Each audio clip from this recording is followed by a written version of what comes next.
하나님 말씀 보겠습니다. 마태복음 22장 41절부터 46절까지 보겠습니다.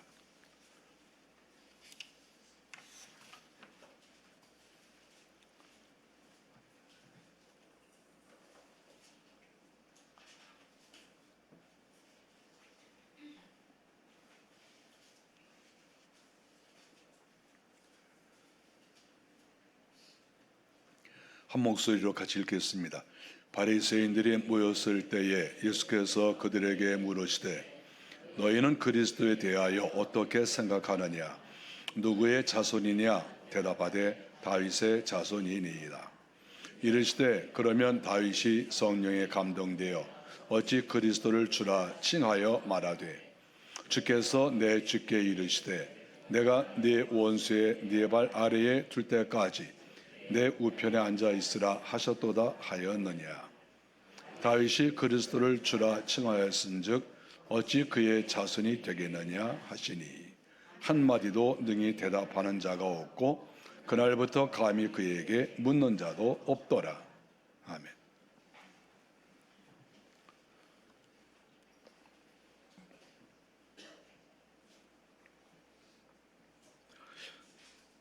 (41절에) 보니까 모였을 때에 이렇게 나옵니다. 바리새인들이 모였다고 하는 말이죠. 자기들끼리 이렇게 수십 명 그 이상 이렇게 모여 있었습니다.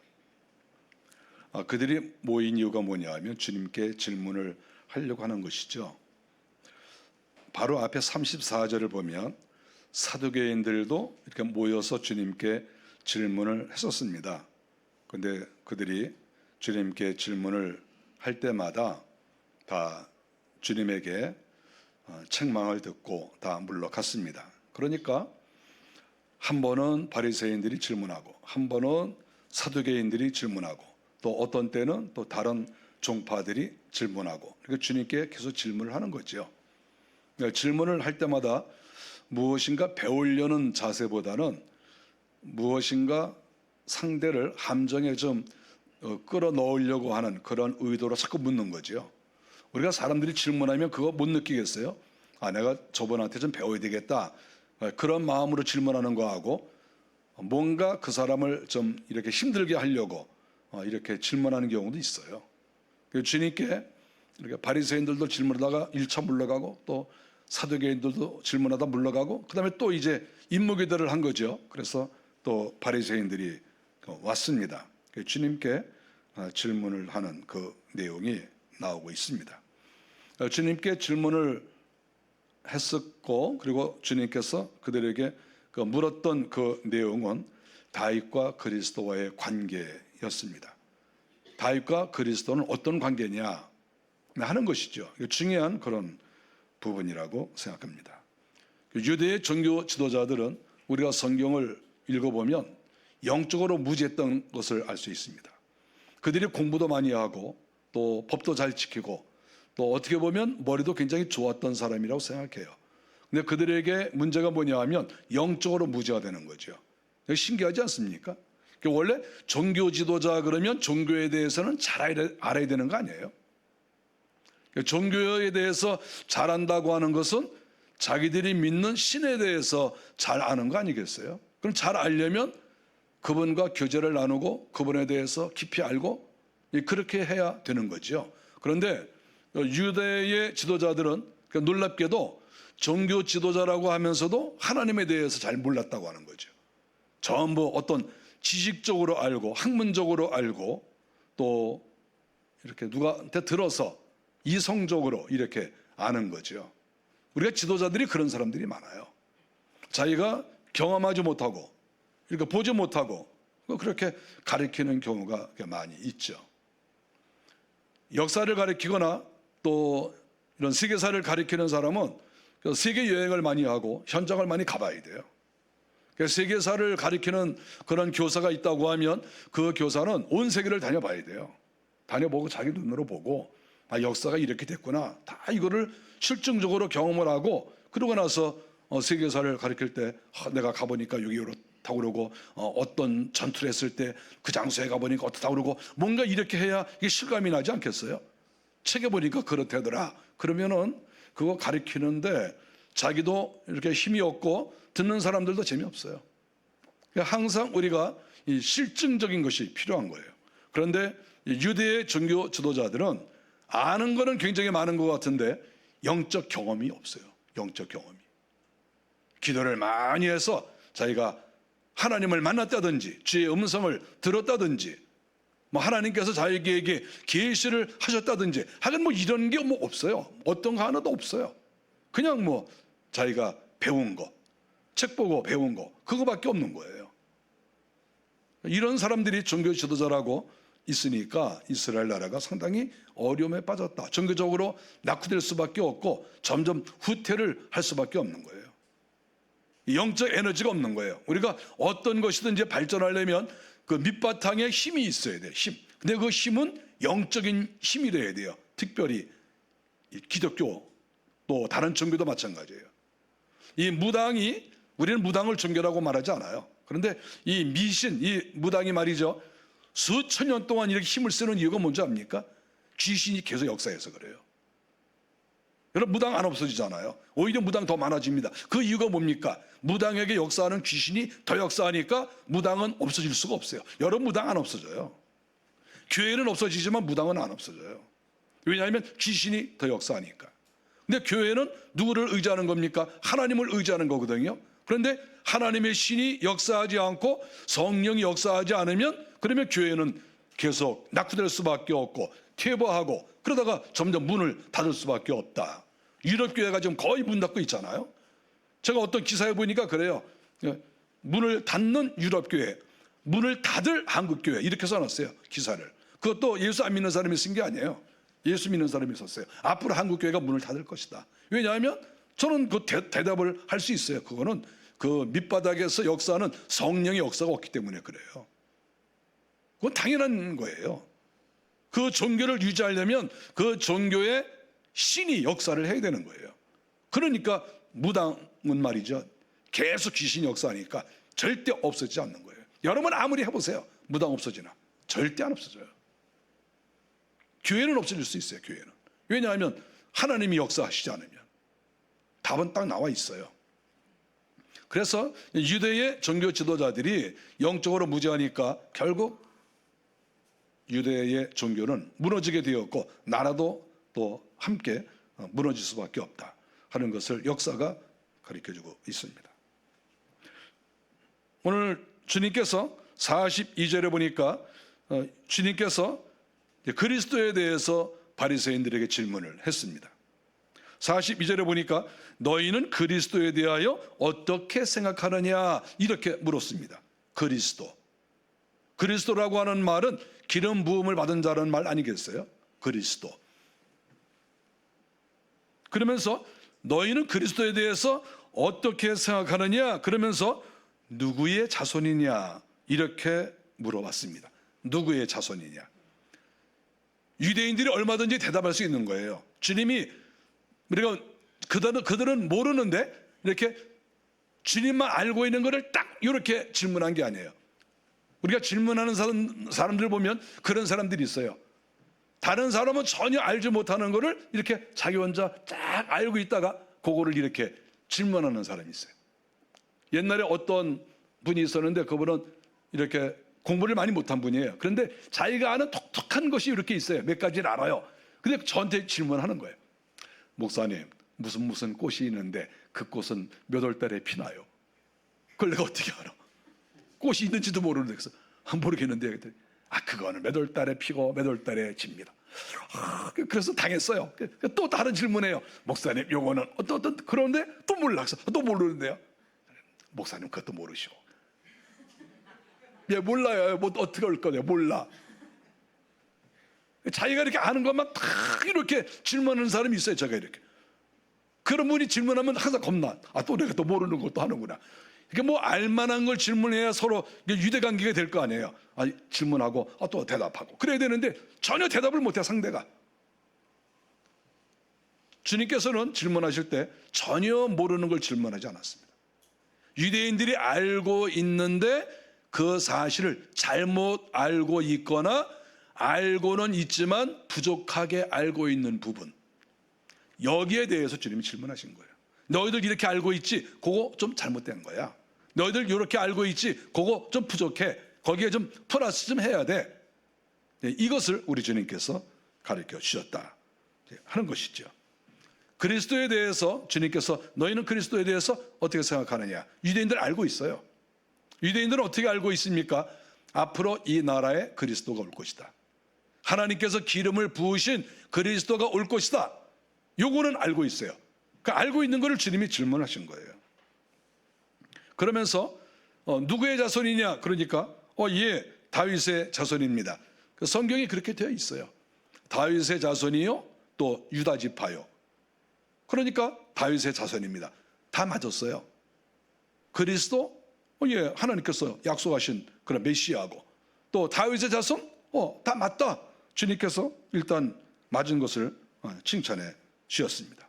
유대인들은 당연히 아브라함과 다윗의 자손에게서 메시아가 나올 것이다. 그리스도를 메시아라고 생각하니까 메시아가 나올 것이다. 이렇게 생각을 했습니다. 예수님을 얘기하는 게 아니고, 예수님은 빼고 지금 유대인들 머릿속에 있는 그리스도는 예수님이 아니에요.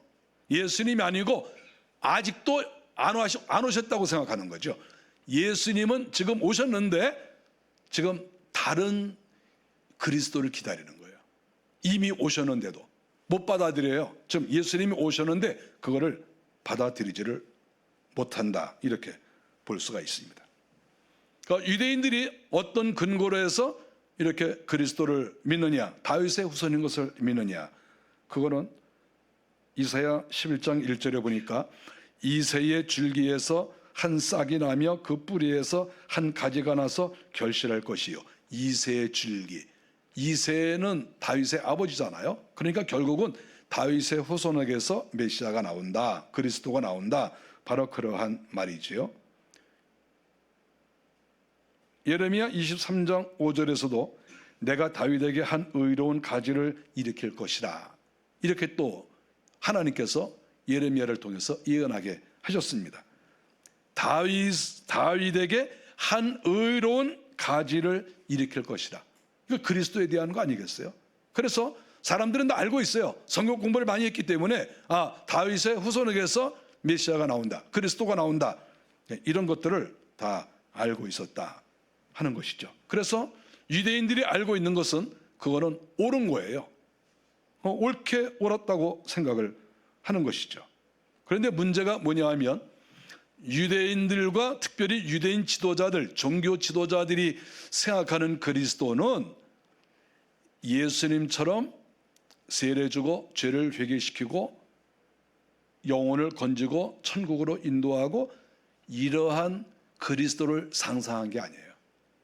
유대 지도자들은, 또 유대 백성들은 그런 것보다도 현재 자기 나라가 로마의 지배하에 있는 거 아니겠어요?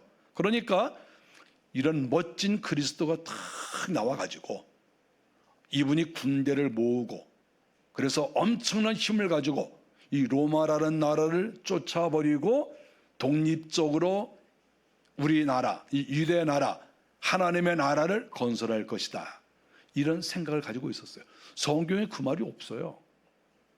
그런데 자기가 그렇게 생각하는 거예요. 다윗의 자손 중에서 그리스도가 나오는데 그분이 이 나라를 독립시켜 줄 것이다, 여기에서 하나님의 나라를 만들 것이다, 항상 여기에 대해서 꿈을 꾸고 있었다고 하는 것이죠. 우리가 가룟 유다가 예수님을 판 이유가 뭡니까?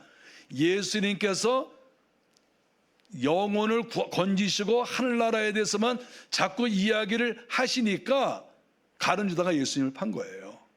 가룟 유다의 마음은 예수님이 왜 빨리 무장을 안 하시고 예수님이 왜 군대를 일으키지 않으신가, 여기에 대해서 항상 이 가룟 유다가 불만을 가지고 있었던 거예요. 유대인들이 거의 다 이런 생각을 가지고 있었습니다. 그러니까 예수님께서 이 땅에 오셔서 회개시키시고 또 세례를 주시고 천국을 가르쳐 주시고 했을 때 그들은 마음에 안 들었어요. 그저 좋은 사람이다, 좋은 선지자야, 예수님을 선지자로 인정을 했어요. 그런데 자기들이 기다리는 사람은 아니야. 좋은 사람은 좋은 사람이고 영적인 사람은 영적인 사람이지만 그러나 우리가 기다리는 사람은 아니야. 우리가 기다리는 사람은 칼을 쳐야 돼. 우리가 기다리는 사람은 로마를 물리쳐야 돼. 권력이 있어야 돼. 근데 저분 무슨 권력이 있어? 그러니까 예수님께서 그렇게 능력을 행하시고 성령이 충만하시고 이런 것을 다 보이셨지만 그거를 믿지는 않았다는 거예요. 인정을 해주지만 저분은 선지자야. 거기까지 인정해. 거기까지. 그러나 그리스도는 아니야. 성경에서 예언한 다윗의 후손 그 메시아 그 그리스도는 아니야. 이렇게 사람들이 생각한 것이지요. 주님께서 상당히 안타깝게 생각을 하셨습니다. 우리는 주님께서 여기서 갑자기 성경에 보니까 시편 110편을 인용을 하고 계세요. 오늘 본문에 주님이 구약 성경 시편 110편을 딱 꺼내서 주님이 가지고 오셔서 이제 말씀을 하시는 거예요. 다윗이 한 말을 너희들이 들어봐라. 왜냐하면 이스라엘 사람들은 다윗의 후손 중에서 그리스도가 나온다. 자꾸 그러니까 그러면 다윗이 무엇이라고 말했는지 너희들 한번 들어볼래? 너희들 알고 있잖아. 내가 다시 한번 얘기해 줄게. 시편 110편. 그리고 지금 주님께서 그 이야기를 하고 계시는 겁니다. 43절에 보니까 주님이 말씀하시기를 다윗이 성령에 감동하여 그리스도를 주로 칭하였다. 이렇게 이야기하고 있습니다. 성령에 감동하여 다윗이. 성령은 신약 시대에만 역사한 게 아니에요. 구약 시대에도 성령이 역사했습니다. 성령은 성부, 성자, 성령 삼위 하나님 중에 한 분이에요. 하나님은 이 땅의 모든 일을 행하실 때 혼자 행하시는 법이 없어요. 항상 성부, 성자, 성령은 같이 하세요. 창조를 하실 때에도 같이 하시고 사람을 만들 때에도 같이 하시고 그래서 거기에 우리라는 표현이 있잖아요. 내가 사람을 만든다 이렇게 말씀하시지 않고 우리가 우리의 형상에 따라서 사람을 만들자 이렇게 말하지 않았어요? 그러니까 성부, 성자, 성령은 항상 같이 움직이시는 거다 이렇게 볼 수가 있습니다. 그런데 주님께서 말씀하시기를 다윗이 성령에 감동했다는 거예요. 구약 시대에 살았던 예수님보다 1000년 전에 살았던 다윗에게 성령이 감동을 했다는 거예요. 이거 놀랍지 않습니까? 우리가 성령의 감동은 어느 시대나 마찬가지예요. 어느 시대나 성령은 역사하세요. 우리가 자꾸 신약 시대만 생각하는데 그렇지 않아요. 구약 시대에도 성령 역사했죠, 당연히. 지금 주님이 직접 말하지 않았습니까? 다윗이 성령에 감동하였다. 그러면 성령에 감동하면 어떠한 일이 있다는 겁니까? 지금 다윗이 성령에 감동을 해가지고 하늘이 열린 걸 본 거예요. 하늘 보좌를 본 거예요. 얼마나 신기한 걸 봤어요. 지금 우리가 생각할 때 성령 충만하다 그러면 대개 우리나라는 성령 충만 그러면 불을 받아야 돼. 뜨거 뭐 이래야 저분 성령 받았어. 또 이렇게 귀신을 내보내거나 병을 고치면 저분 성령 받았어. 그거 다 맞아요. 다 맞는데 여기서 주님이 말씀하셨을 때에는 성령 받았다 그랬는데 이 성령이 그런 차원이 아닌 거야. 어떤 차원입니까? 하늘 보좌를 본 거예요. 우리가 하나님께 은사를 받으면 그 은사의 그 내용에 따라서 나타나는 게 다르죠. 지혜의 말씀과 지식의 말씀 은사가 가장 큰 은사죠. 그거는 하나님의 마음을 아는 것이고 하나님의 뜻을 아는 것이고 또 천국이 보이는 거죠. 이 최고의 은사죠. 저도 병 고치는 은사 귀하고 귀신 내보내는 은사 귀한 거 저도 다 알고 있어요. 그것보다 더 대단한 게 이 다윗이 체험한 은사예요. 성령에 감동해서 다윗이 하늘 보좌를 본 거예요. 성부와 성자와 성령이 계신 것을 이 영안이 확 열려서 본 거예요. 이게 얼마나 신기합니까? 그때 당시에도 제사장들 많았어요. 다윗 시대에도 선지자들 많았어요. 어느 시대나 마찬가지야. 다 믿음의 사람들 많습니다. 그런데 선지자 그렇게 많고 제사장 그렇게 많았어도 이렇게 본 사람 없었어요. 근데 다윗은 왕인데도 하늘이 딱 보인 거예요. 보좌가 딱 보인 거죠. 이게 얼마나 놀랍습니까? 성령이 역사하면 못하는 게 없어요. 하나님께서는 못하시는 게 없거든요. 그러니까 성령이 역사하면 또 역시 모르는 것이 없고 못하는 것이 없다, 이렇게 볼 수가 있습니다. 다윗이 성령이 역사에서 하늘 보좌를 보면서 성부와 성자가 대화하는 것을 들었어요. 깜짝 놀란 거죠.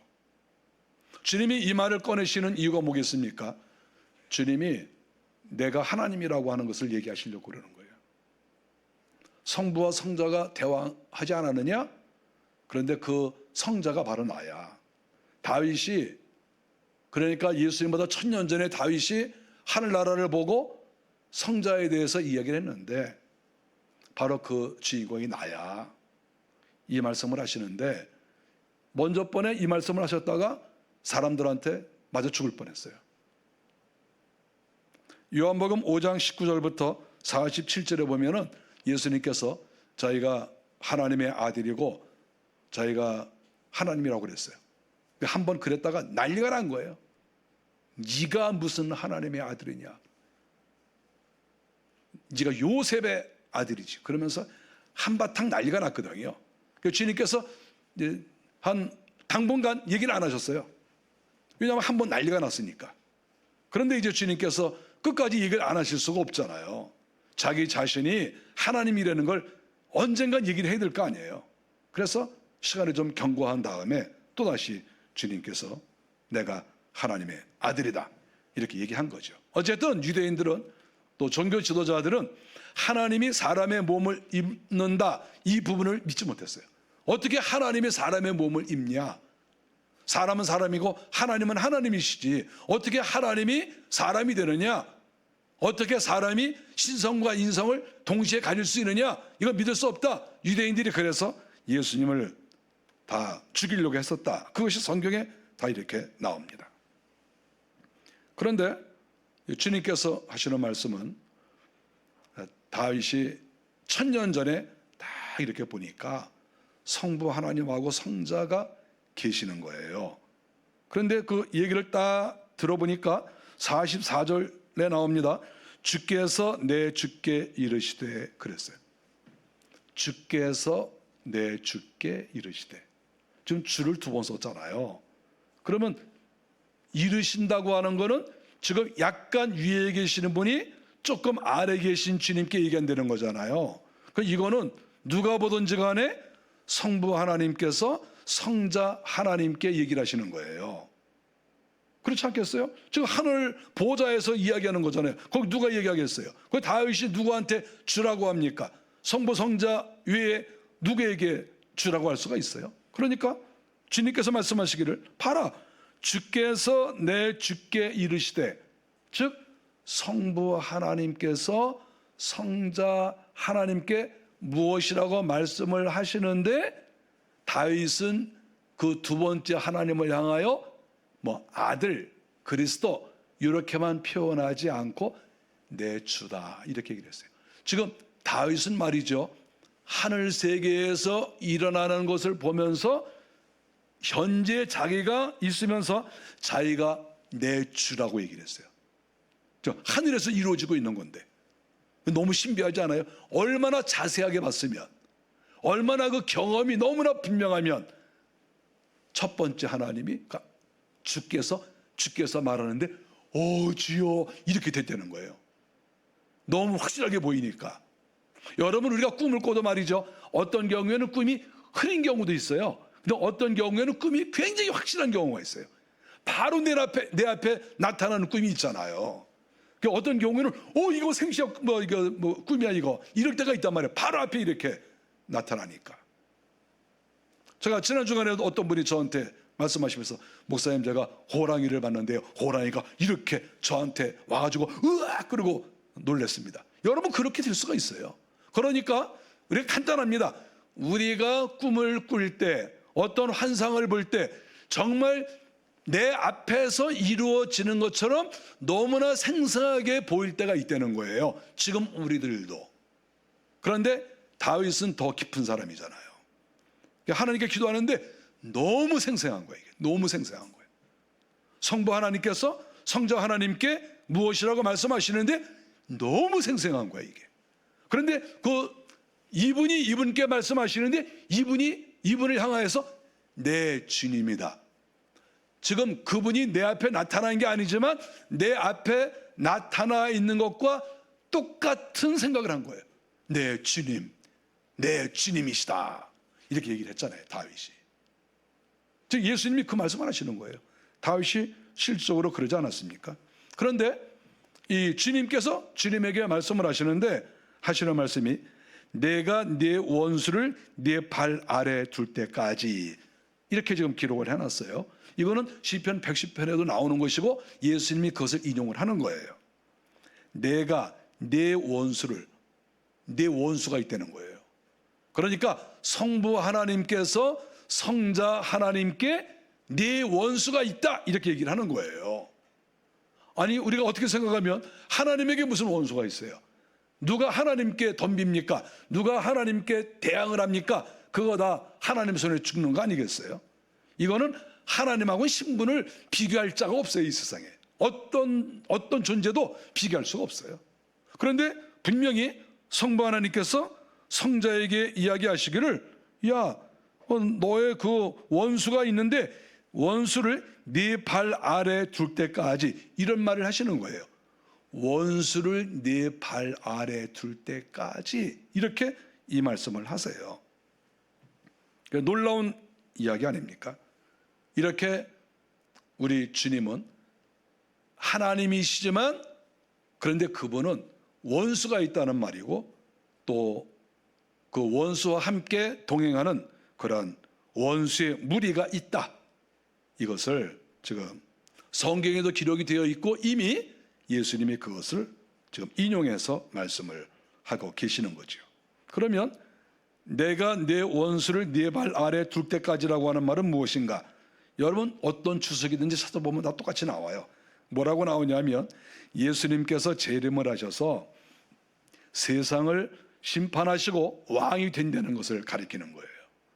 그러니까 성부 하나님께서 성자에게 하시는 말씀이 내 원수들이 있는데 내 원수들을 이제 나중에 네 발 아래에 다 무릎을 꿇을 것이다, 이렇게 얘기를 해주는 거예요. 그러니까 이 성자가, 이 그리스도가 언젠가는 원수들을 만난다는 말이고 원수들에게 고통을 당한다는 말이잖아요.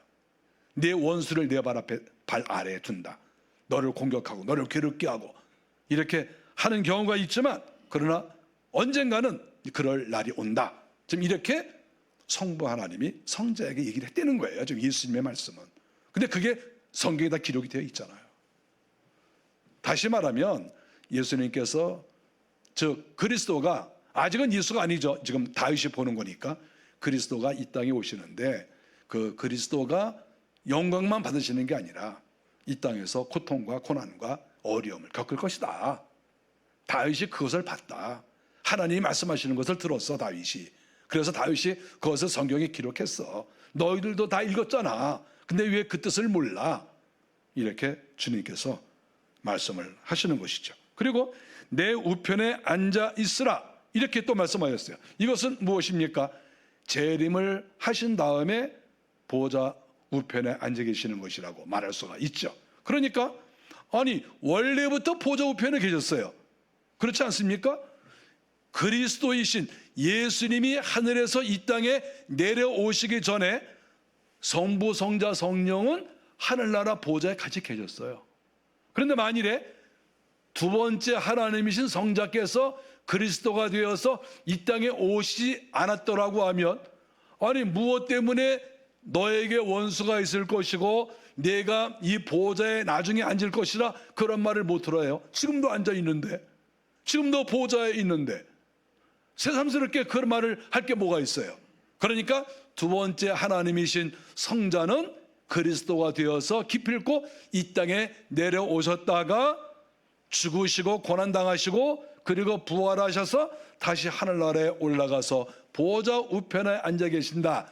이것을 시편 110편에 써놨고 이런 대화를 나누는 것을 다윗이 다 들었다 하는 거예요. 그걸 다 들었어요. 다윗이 얼마나 영혼이 잘 열렸는지 앞에서 생생하게 대화하는 것을 다 듣고 그리고 나서 쓴 거예요. 시편 110편을. 내가 이렇게 영안이 열려서 하늘 보좌를 보았더니 주께서 내 주께 말씀하시기를, 그러니까 내 주가 누굽니까? 그리스도인 거예요. 이렇게 이 땅에 오신 그리스도, 예수님을 가리키는 거예요. 내 주께 말씀하시기를 이렇게 하셨다. 그래가지고 쓴 거예요.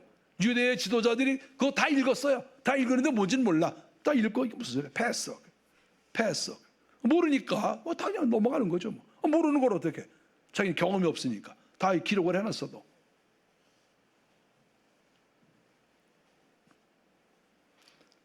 (45절의) 말씀, 주님께서 질문합니다.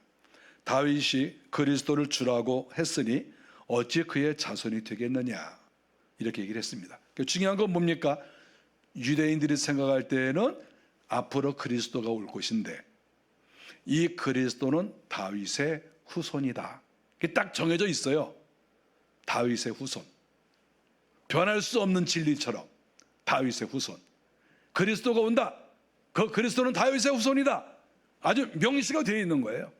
그런데 주님은 여기에 대해서 질문하신 거예요. 아니, 다윗이 그리스도를 주라고 하지 않았느냐? 주께서 내 주께 이렇게 말하지 않았느냐? 그 내 주가 그리스도가 아니냐? 근데 다윗은 그분을 향하여 그리스도다, 내 후손이다 이렇게 말하지 않고 주라고 말하지 않았느냐? 이렇게 얘기를 한 거예요. 그러니까 앞으로 그리스도가 온다고 하면, 예수님이 그리스도이시지만 그리스도가 온다고 할 때 그 그리스도가 다윗의 후손이냐? 다윗의 자손이냐? 아니야. 다윗의 혈통으로 태어나긴 태어났지만 실상 그분의 존재는 하나님이야. 그래서 다윗도 그리스도를 보고 내 후손이네, 천년 있다가 내 후손으로 태어날 거네, 이렇게 생각하지 않고 나의 주님이시여 이렇게 이야기를 했다는 거예요. 그렇지 않습니까? 우리가 만일에 좀 똑같은 예화는 아니지만 어떤 경우에 이런 경우가 있지 않습니까? 만일에 어떤 아주 부유한 사람이 있어요. 재산이 상당히 많아요. 그런데 상당히 많은 사람이 있는데 이제 할아버지가 되셨어요. 돌아가실 때가 이제 얼마 안 남은 거야. 그런데 그 집에 이제 아들이 딱 하나 이렇게 있어요. 그러면 어떻게 되겠습니까? 대부분 그 아들에게 상속하지 않습니까? 여러분 그렇지 않아요? 대부분 상속하죠. 물론 사회 규정할 수도 있고 여러 군데 쓸 수 있지만 대부분은 이렇게 아들에게 상속을 합니다. 그랬을 때 누구든지 먼저 돌아가시려고 하시는 그분이 이렇게 회장님이시고 또 부유하시지만 이제 그 다음 이어갈 그런 사람에게도 똑같은 대우를 하는 거죠. 이제 이분이 돌아가시면 이분께서 또 회장님이 되셔서 일하실 거야. 그러면 또 그분에 대해서 정중하게 다 대우를 하잖아요. 아무리 나이가 어려도, 만일에 그 사람이 젊었다 그래도 상관없어요. 그분은 또 그만한 대우를 하는 거죠. 똑같은 비유는 아니에요. 그런데 다윗이 말이죠, 딱 보니까 하나님하고 성자께서 대화하시는 내용을 보니까 장차 이 성자가 그리스도로 이 땅에 오신다는 거예요. 천년 있다가 다윗에게 보여준 거예요. 다윗이 깜짝 놀랐죠. 나의 후손에게서, 나의 후손으로 저 하나님이 인간의 몸을 입고 태어나시는구나. 와, 너무 감격스러울 거 아니에요? 그러니까 하나님이 또 보여주셨죠. 그러니까 앞으로 천년 있다가 태어날 그분, 인간적으로 볼 때에는 나의 후손이지만 영적으로 볼 때에는 이분은 나의 주님이야. 이렇게 지금 다윗이 보았고 주님이 이 말씀을 하고 계신다 하는 것이죠. 이해가 잘 되십니까? 굉장히 어려운 내용인데 이거 잘 이해하기를 바랍니다. 예수님은 다윗의 후손인 거 맞아요. 그런데 다윗의 후손으로 오기 전에 하늘에서 하나님이셨어요. 두 번째 하나님, 성자 하나님. 그래서 성부와 성자가 대화를 나누셨는데 놀랍게도 다윗이 성령에 충만해서 그 장면을 보았어요. 그러니까 지금 다윗이 여기서 강조하는 게 뭐냐 하면 성령의 역사를 강조하는 거예요. 성령의 충만함. 다윗은 성령에 충만하니까 아직도 태어나지 않은 그리스도를 향하여 주님 이렇게 얘기를 했는데 너희들은 성령의 역사가 없으니까, 너희들은 성령께서 역사하시지 않으니까 태어난 나를 보고도 모르느냐 이거예요. 다윗은 천년 후에 태어날 그리스도도 다 알아봤는데 주님이라고 어떻게 너희들은 나를 몰라보느냐. 지금 나에게서 얼마나 능력이 나타나느냐. 하늘나라를 가리키고 병든 자를 치료하고 귀신을 내보내고 수많은 사람들이 할 수 없는 일을 주님이 다 하시고 오병이어의 역사를 일으키고, 이거 누가 봐도 하나님 아니냐. 근데 너희들이 이렇게 보고도 모르느냐. 지금 이렇게 주님께서 바리새인들에게 이야기를 하셨다 하는 것을 여기서 볼 수가 있습니다. 저는 우리 한국교회를 생각해 볼 때 한국교회의 가장 부족한 부분이 무엇일까 그랬을 때 성령의 역사가 부족하다, 이런 마음을 늘 갖고 있습니다. 우리가 교회에는 성도들이 많은 것도 중요합니다. 성도들이 많아야 돼요. 또 교회도 경제적으로 넉넉한 게 좋습니다. 이렇게 물질이 풍부해야 또 교회도 든든하게 세워나가고 또 선교 사역도 하고 가난하고 약한 사람도 도와주고, 또 교회가 또 학교도 세우고 교회가 정말 선교제에 가서 많은 일도 하고 우리가 할 일이 굉장히 많아요.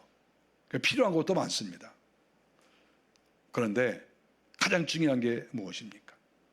예수님이 오셨을 당시의 상황과 우리의 상황은 사실 다른 게 없어요.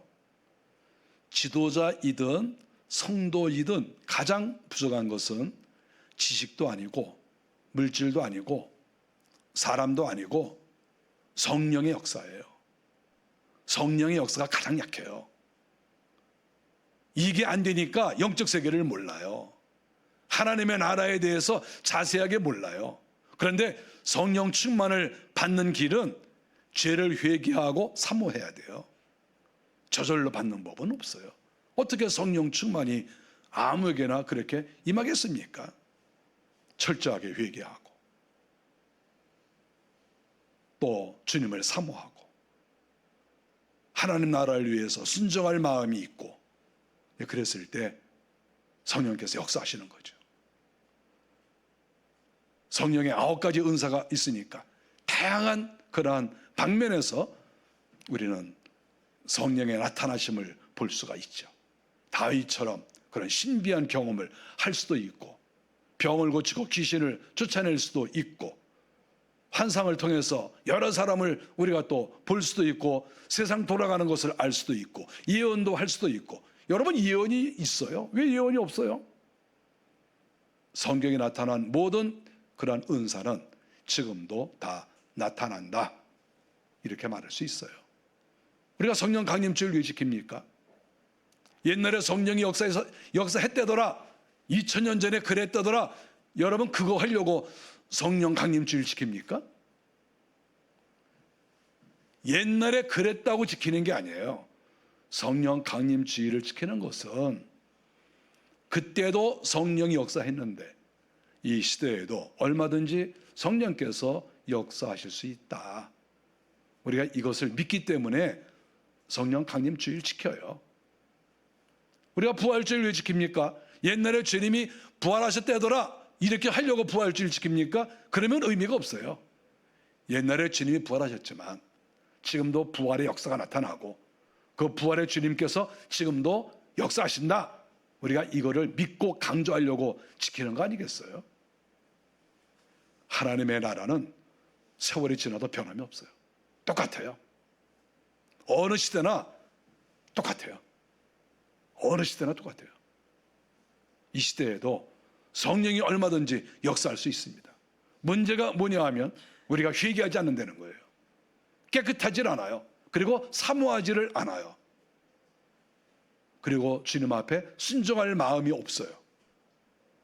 내가 회개하고 정말 주님 앞에 엎드리고 성령께서 역사해 주시고 나에게 은혜를 주시면 내가 주의 나라를 위해 살겠습니다, 간절한 마음으로 기도하면 누구든지 성령께서 강하게 역사해 주시고 성령의 은혜 속에 살고 성령과 동행하면서 사는 그런 사람이 될 수가 있어요. 우리 교회 성도들은 다 그런 성령이 충만한 성도들이 되기를 간절히 바랍니다. 기도하겠습니다.